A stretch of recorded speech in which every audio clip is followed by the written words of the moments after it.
my particular interest, apart from thinking about journalism in the context of social media, is thinking about social media for social good or social change. So that is indeed one of the themes that underpins my practice as a social media strategist. I became a journalist because I rather amusingly and naively thought I could change the world. For the better, of course. It was my altruistic goal. Always been motivated by social justice pursuits, and I saw professional journalism as one way of, it sounds like a cliche, but of assisting in the provision of a voice for the voiceless.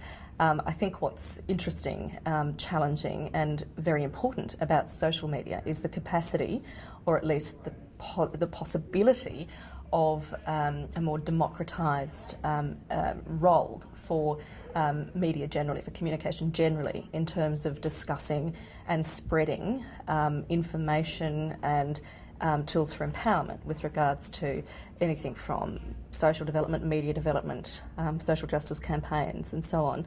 So my work as a journalist, although it stretched from industrial relations to politics and economics with the ABC and commercial media, had, I suppose, as an underpinning a social justice focus. So I did a lot of reporting on women and domestic violence, child abuse, issues around Indigenous and multicultural affairs. And so those are, I suppose, the personal drivers as well as the professional drivers. And Mark Colvin, who presents PM, last year in a guest lecture to my students at the University of Canberra, said that he felt that Twitter as a platform and its implications was the single most revolutionary event in journalism history, or certainly his experience of journalism.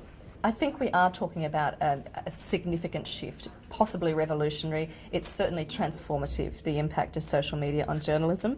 When I first started theorising that in 2009, I was mercilessly mocked by some academics and many journalists. But I think, many scholars and many professional journalists and journalistic organisations have now reached the same conclusion. The quote that you're referring to was a quote from one of the journalists I've interviewed for my PhD, who said that we now as journalists have many more sources available to us at our fingertips than at any other time in history. And that was something that certainly was borne out in a lecture that Mark Colvin gave my broadcast students last year, in which he said that in his experience that Twitter was the single biggest shift in journalism in his professional existence, which, over a long career is a very significant observation, I think. But it's not an observation he's made in isolation. I've heard many journalists now say the same thing. And it's not that this platform, as interesting as it is with its speed and its brevity, and its international real-time interconnectivity, all of which are fascinating.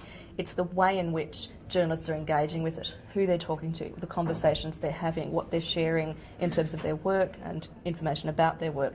That's what's causing this real effect, this real transformation. We're calling this social journalism, journalism 2.0 if you like. It's not just about Twitter, it's about a vast array of platforms, and it's not just about the media, the mediums, it's about what's happening as a result of those impacts. It's the way that we are seeing shifts in professionalism and ethics, in addition to the way that we're seeing shifts in technology use.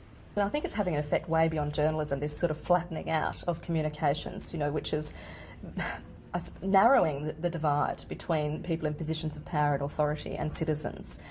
That's quite a utopian reading, and that's, it's not without dangers, risks, pitfalls and hurdles. So let me say that very clearly. There's lots of important issues to confront and to navigate in this transformation, but there is no doubt in my mind that we are seeing a revolution of sorts, and ultimately I do believe it's going to have positive outcomes that at least override the negatives, not to say the negatives don't exist.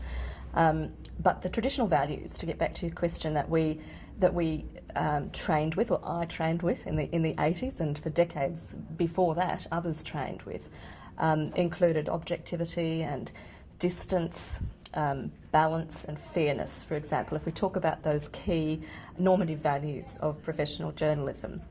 Now, some of those will be here to stay, and they're very important underpinnings in the canon of journalism, if you like.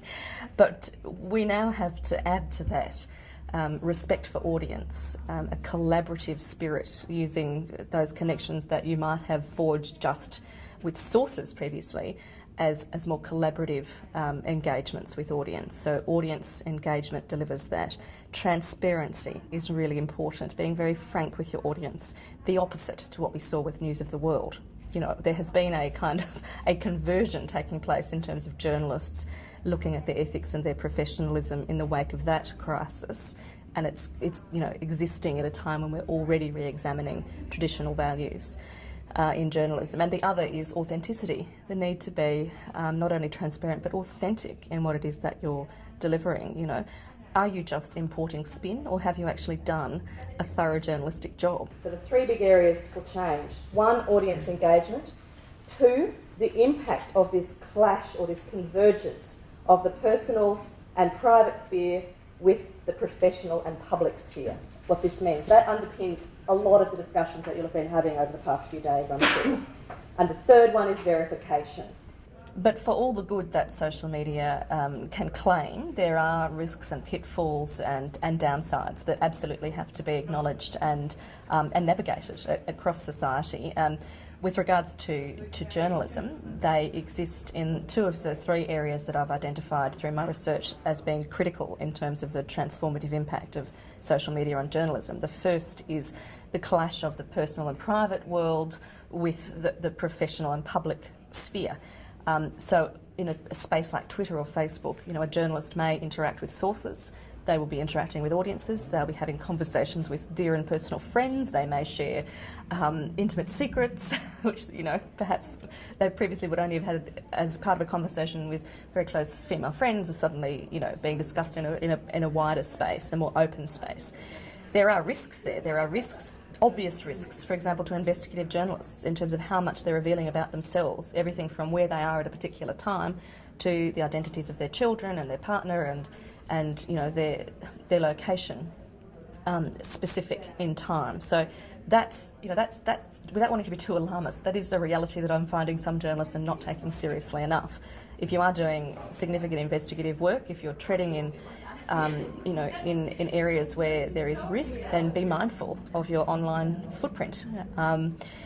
Another is just the risk to your professional reputation. You know, believe it or not, drunk tweeting is a problem among journalists. You know, journalists have long had a reputation for unwinding at the pub after a tough story. You know, and now we have increasingly the opportunity to debrief in a professional setting when working on traumatic stories. So the pub isn't, you know, as important as it might have been before. But what happens when you combine alcohol consumption, stress, real time, and a live publishing platform that's unmediated, unvetted, like Twitter?